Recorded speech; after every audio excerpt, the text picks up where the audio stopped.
Terima kasih Anda masih bersama kami. Bagi Anda yang baru saja bergabung, kami hadirkan kembali 3 berita utama hari ini. Gara-gara harta warisan, seorang pria di desa Batulohe, Kabupaten Bulukumba, tega membunuh adik iparnya sendiri. Usai malam pergantian tahun, sampah bekas makanan dan minuman berserakan di lapangan Andi Makassau, Kota Parepare. Memanfaatkan libur tahun baru, warga memadati tempat wisata Sungai Latupa di kaki Pegunungan Latupa, Kota Palopo.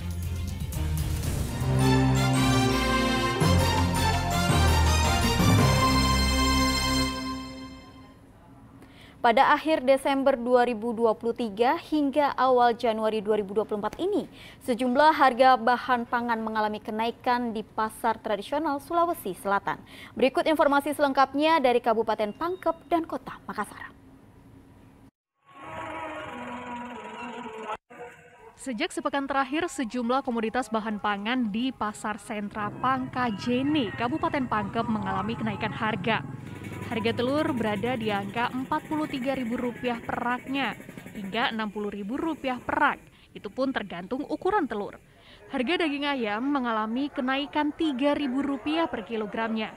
Sebelumnya dijual dengan harga Rp30.000, kini menjadi Rp33.000 per kilogram. Ayam dari harga berapa, Bu?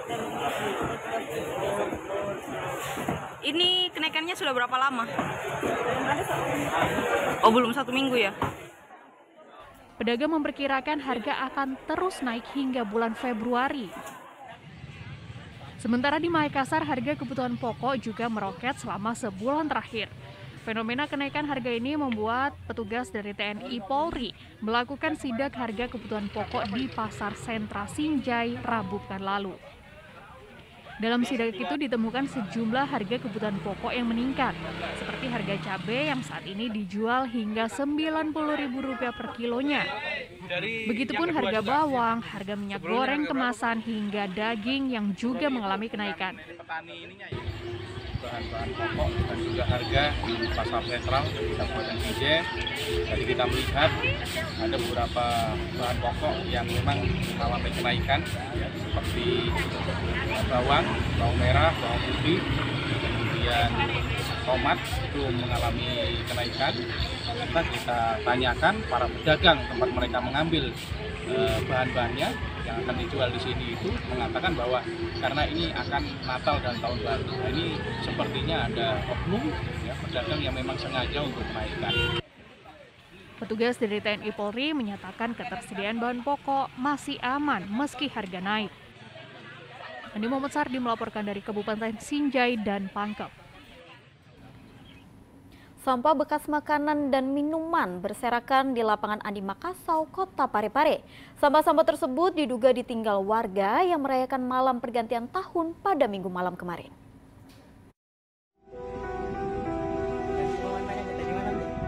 Petugas Dinas Lingkungan Hidup Kota Parepare membersihkan sampah yang berserakan pada Senin 1 Januari lalu. Sampah bekas pembungkus makanan dan minuman ini diduga sengaja ditinggal warga yang merayakan malam pergantian tahun di lapangan Andi Makassau. Sekretaris Dinas Lingkungan Hidup Kota Parepare mengatakan sebelum malam pergantian tahun, pihaknya sudah menyediakan sarana tempat pembuangan sampah di sekitar lokasi lapangan Andi Makassau. Hal ini dilakukan agar warga yang merayakan malam pergantian tahun dapat menjaga kebersihan pada fasilitas umum tersebut. Tidak terduga di mana di lapangan saat ini terakhir kemarin ada festival UMKM yang berlangsung dari tanggal 28 sampai tanggal 31 Desember dan kebetulan dilanjutkan dengan perayaan malam pergantian tahun. Ya, jadi kondisi lapangan saat ini penuh dengan sampah dan kami dari Dinas Lingkungan Hidup sementara mengupayakan untuk pembersihannya. Terima kasih. Kalau koordinasi dengan panitia sendiri seperti apa, Pak? Koordinasi dengan panitia kami telah lakukan untuk supaya dibantu didukung apa bentuk-bentuk yang bisa dilakukan oleh panitia supaya untuk adanya koordinasi di dalam kegiatan ini. Lapangan Andi Makassau menjadi salah satu lokasi titik kumpul warga saat merayakan malam pergantian tahun pada Minggu lalu. Namun sebagian masyarakat ternyata belum menyadari pentingnya kebersihan sehingga membuang sampah sembarangan. Suardi Gatang melaporkan dari Kota Pindrang. Polisi lalu lintas Sinjai menggunakan cara unik untuk mencegah aksi balap liar dan perkelahian antar geng motor. Polisi menyediakan panggung mini untuk para remaja berjoget bersama di depan Mako Lalu Lintas Polres Sinjai.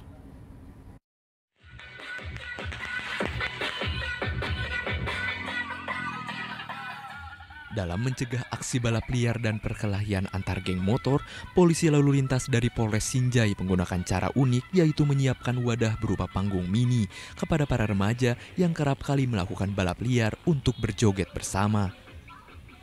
Para geng motor ini ditahan saat melintas dan diminta untuk bergabung menikmati musik. Para remaja terlihat begitu asyik berjoget dan dijaga aparat polisi yang juga ikutan berjoget.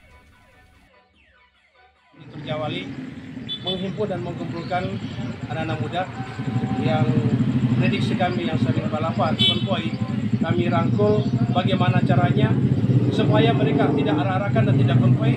Kami jadikan satu titik yang menghibur mereka sambil bergoyang dan berteriak.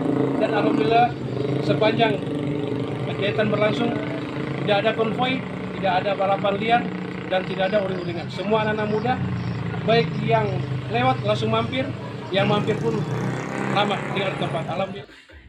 Aksi berjoget bersama ini cukup efektif dalam mencegah balapan liar dan perkelahian antar geng motor di Kabupaten Sinjai. Andi Muhammad Sardi melaporkan dari Kabupaten Sinjai. Memanfaatkan libur tahun baru, sejumlah warga memadati tempat wisata yang berada di kaki Pegunungan Latupa. Dengan aliran sungai yang masih terjaga alami dan asri, kawasan wisata Sungai Latupa menjadi incaran destinasi warga untuk libur tahun baru. Libur tahun baru, ribuan warga memadati kawasan wisata Sungai Latupa yang berada di Kecamatan Mungkanjang, Kota Palopo. Sepanjang 4 km terjadi kemacetan jalan menuju lokasi wisata Sungai Latupa. Kawasan wisata Latupa masih memiliki aliran sungai yang terjaga alami dan asri. Sepanjang aliran sungai dipenuhi batu besar dan dikelilingi pepohonan rimbun seperti duren dan rambutan. Murah, kemudian tempatnya bagus, kemudian apalagi airnya sejuk. Lokasi ini apakah memang lokasi favorit untuk warga Kota Palopo atau bagaimana? Iya, ini selalu ramai dikunjungi oleh warga Palopo karena bagus kan airnya, deras, bersih daripada yang di bawah itu. Yang datang dengan ibu ini siapa-siapa saja?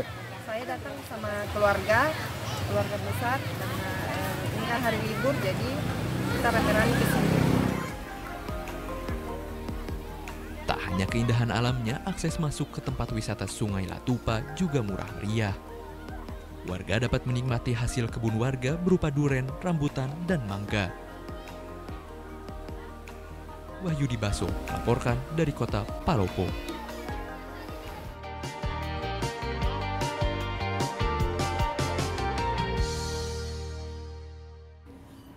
Informasi tadi mengakhiri jumpa kita hari ini. Atas nama rekan yang bertugas, saya Tabita Putri mengucapkan terima kasih atas kebersamaan Anda. Selamat beraktivitas dan sampai jumpa.